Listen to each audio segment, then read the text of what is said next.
कर्पूरी घोरं करुणावतारं संसारसारं भुजगेन्द्रहारं सदा वसन्तं हृदयारविन्दे भवं भवानी सहितं नमामि। भवं भवानी सहितं नमामि। श्री शिवाय नमस्तुभ्यं। फागुन मास महात्म्य के अध्याय 12 की पावन कथा में हम आज सुनेंगे कार्तिकेय के द्वारा पर्वतों को वरदान और महाराज श्वेत का चरित्र तथा शिवरात्रि व्रत की महिमा। आज हम इस कथा का रसपान कर रहे हैं।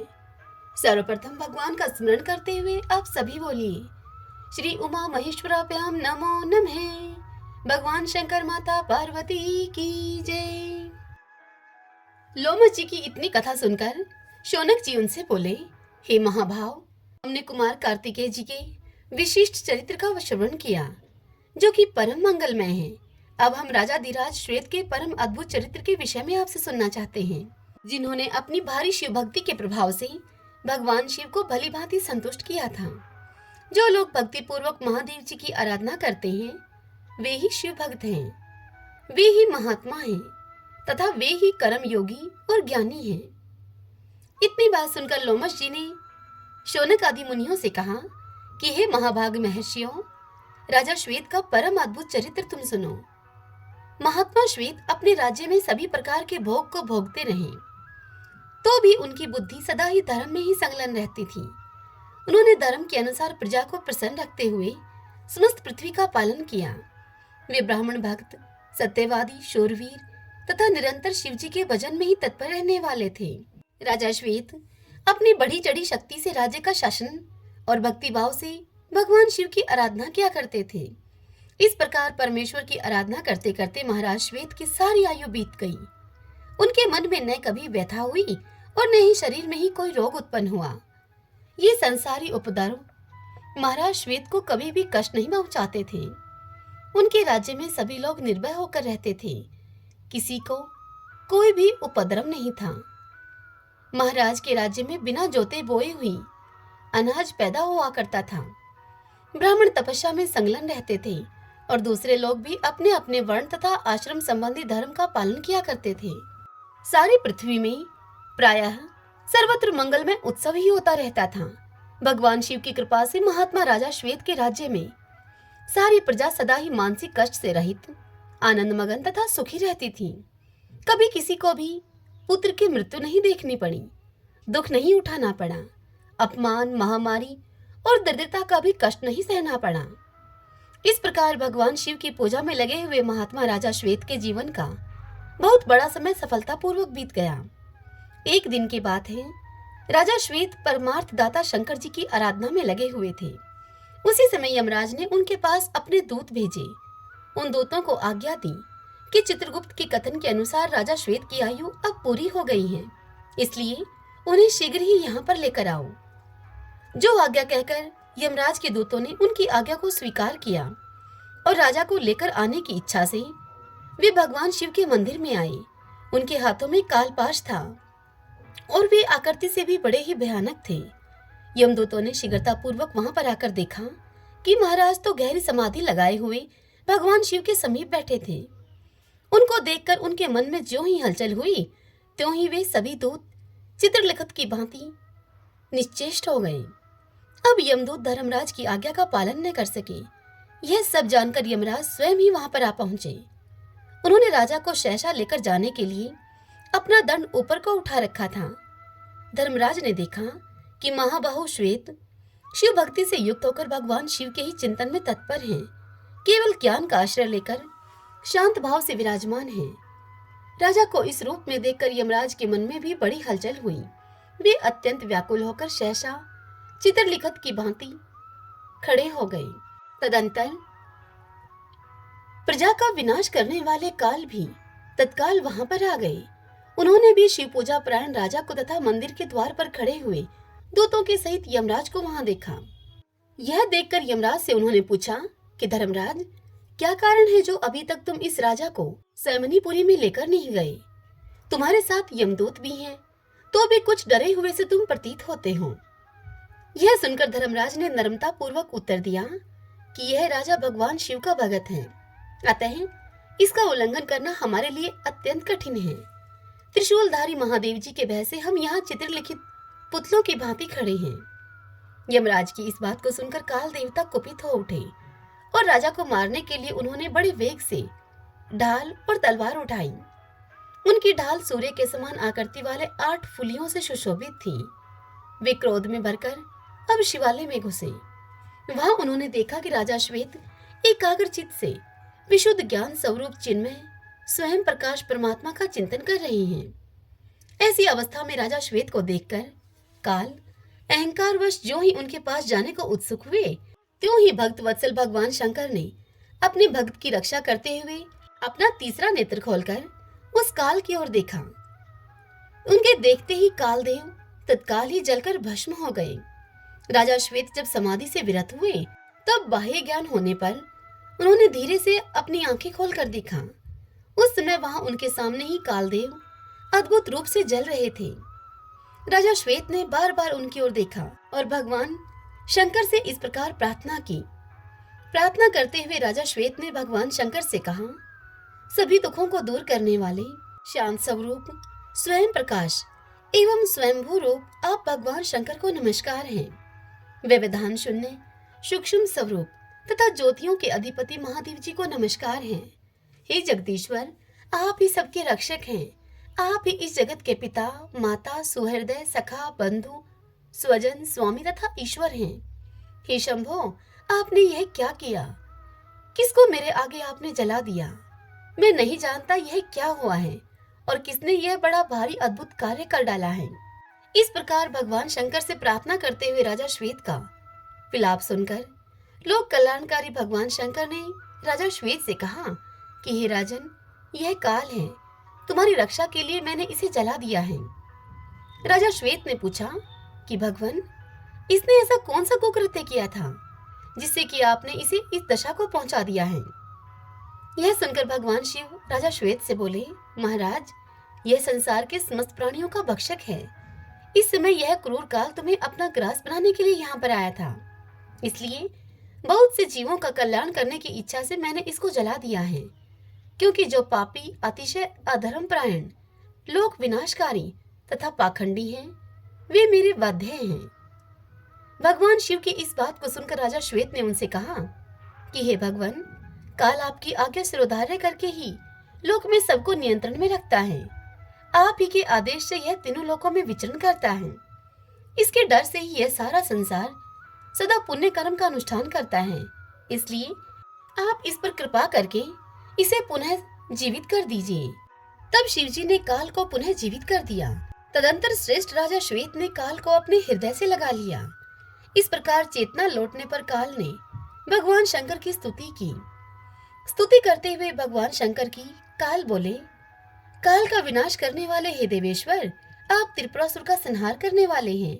हे प्रभु, हे जगतपते, आपने कामदेव को जलाकर उसको अनक बना दिया है तथा आप ही ने अत्यंत अद्भुत ढंग से दक्ष यज्ञ का विनाश कर डाला था। महान लिंग रूप से आपने तीनों लोकों को व्याप्त कर रखा है। संपूर्ण देवताओं और असुरों ने सबको अपने में लीन करने के कारण आपके स्वरूप को लिंग कहा है। हे देवेश्वर, आपको नमस्कार है। हे विश्वमंगल, आपको नमस्कार है। नीलकंठ रूप में आपको नमस्कार है। मस्तक पर जटाजूट धारण करने वाले आपको नमस्कार है। आप कारणों के भी कारण हैं, आपको नमस्कार है। आप मंगलों के भी मंगल रूप हैं, आपको नमस्कार है। बुद्धिहीनों के हे पालक, आप ज्ञानियों के लिए ज्ञान आत्मा हैं और मनीषी पुरुषों के लिए परम मनीषी हैं। विश्व के एकमात्र बंधु हे महेश्वर, आप आदि देव हैं, पुराण पुरुष हैं तथा आप ही सब कुछ हैं। वेदांत के द्वारा आप ही जानने योग्य हैं।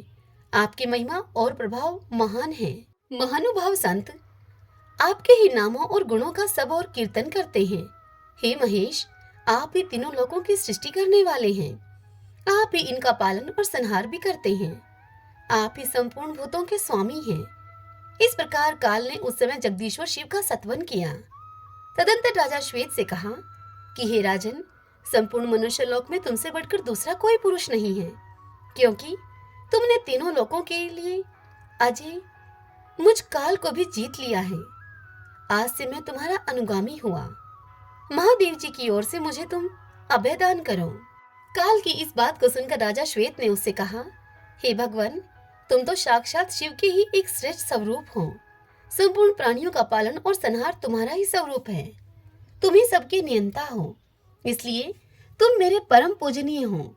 आत्म साक्षात्कार के साधन में लगे हुए समस्त पुण्य आत्मा पुरुष तुमसे ही भय मानने के कारण विविध भावों से परमेश्वर की शरण लेते हैं।